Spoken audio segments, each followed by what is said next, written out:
Assalamualaikum warahmatullahi wabarakatuh. Perkenalkan, saya Devi Febria. Hari ini saya akan mempresentasikan materi yang berjudul Mengenal Lebih Dekat Dunia Penyandang Tunarungu.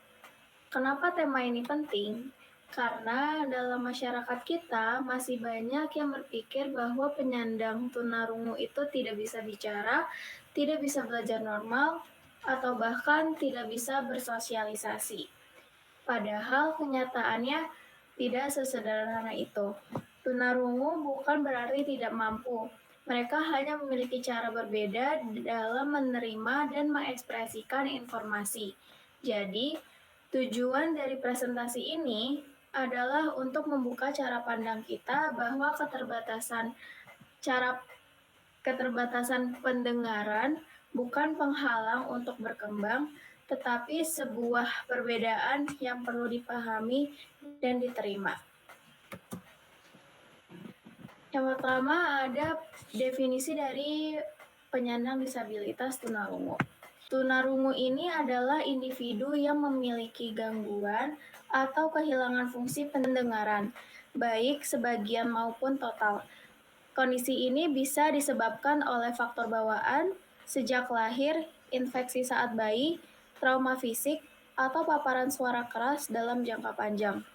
Secara umum, tunarungu ini dibagi menjadi dua, yaitu ada tuli, yang artinya kehilangan pendengaran total atau sangat berat.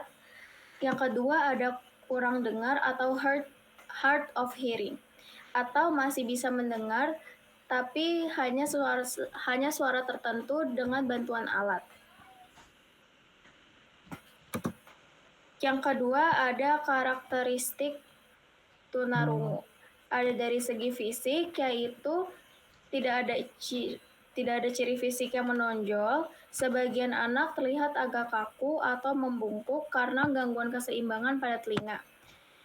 Ada juga pernapasan pendek dan tidak teratur karena tidak terbiasa mengatur suara saat berbicara. Yang keempat ada pandangan tajam dan penuh perhatian karena mereka sangat mengandalkan penglihatan untuk memahami dunia.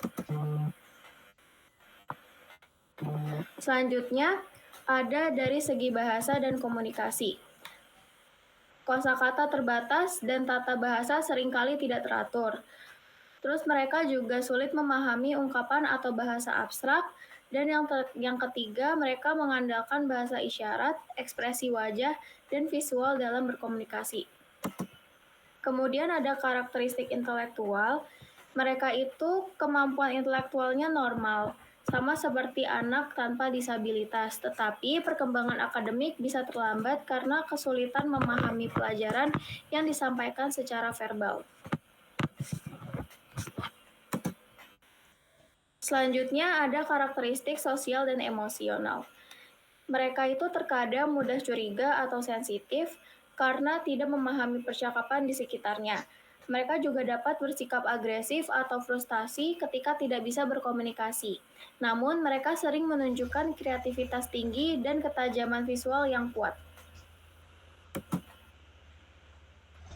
Kemudian, ada landasan teoritis psikologis. Ada 3 landasan teoritis psikologis. Yang pertama itu ada Vygotsky atau teori sosiokultural. Vygotsky menekankan pentingnya interaksi sosial dan bahasa dalam perkembangan kognitif.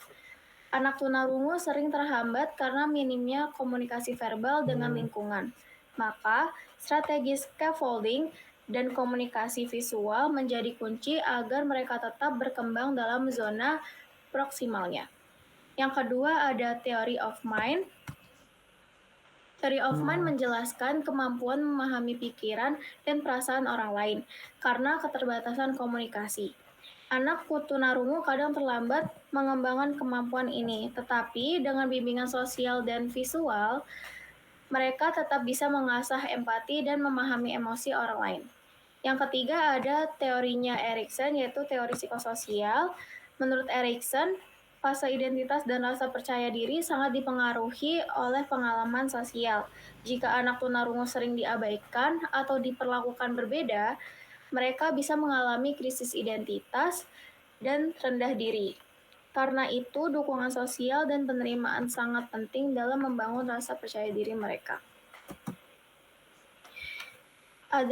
Kemudian ada hambatan yang dihadapi oleh tunarungu.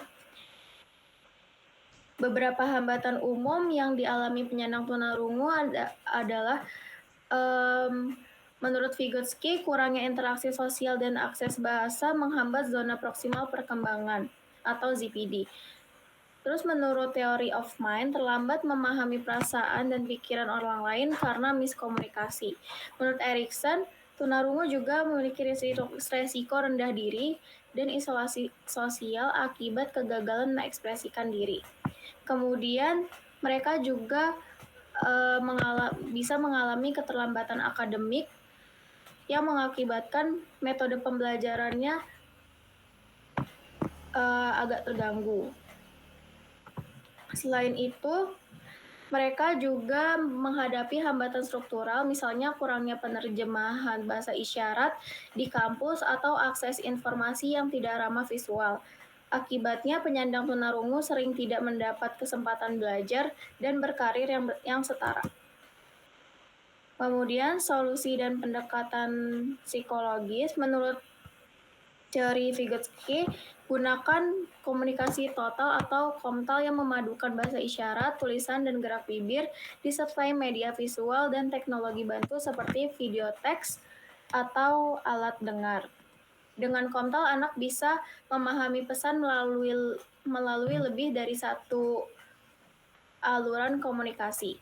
Menurut Theory of Mind, berikan konseling dan latihan keterampilan sosial agar anak lebih empati. Bangun kepercayaan diri melalui pengakuan prestasi, nonverbal, dan dukungan emosional keluarga. Menurut Erikson, bangun kepercayaan diri melalui pengakuan prestasi, nonverbal, dan dukungan emosional. Terus, untuk lingkungan, ciptakan sekolah dan masyarakat yang ramah disabilitas, di mana guru dan teman sebaya memahami dasar bahasa isyarat serta berinteraksi tanpa stigma. Selanjutnya ada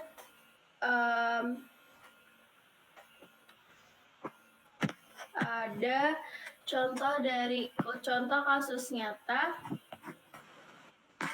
dari penelitian Arnida di SLBB YPAC Banda Aceh.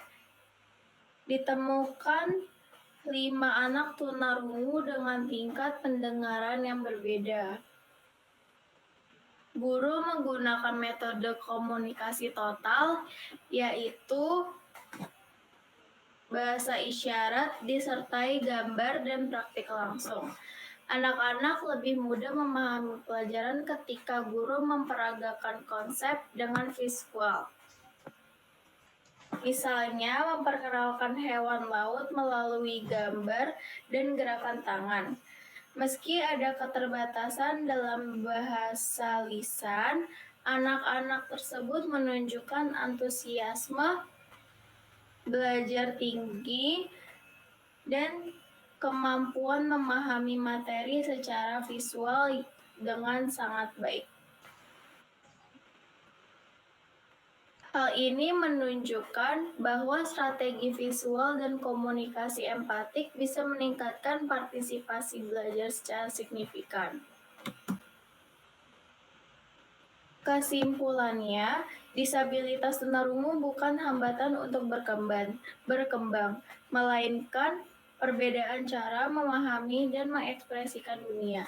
Dengan dukungan psikologis, pendidikan yang sesuai, serta lingkungan yang inklusif, penyandang tunarungu dapat tumbuh menjadi individu yang mandiri, percaya diri, dan berprestasi. Mereka tidak hidup dalam dunia yang sunyi, tetapi dalam dunia yang penuh makna, visual, dan empati. Selama masyarakat mau belajar untuk mendengarkan, bukan dengan telinga, tetapi dengan hati. Berikut adalah daftar pustaka yang saya gunakan. Terima kasih. Sekian. Wassalamualaikum warahmatullahi wabarakatuh. Wah,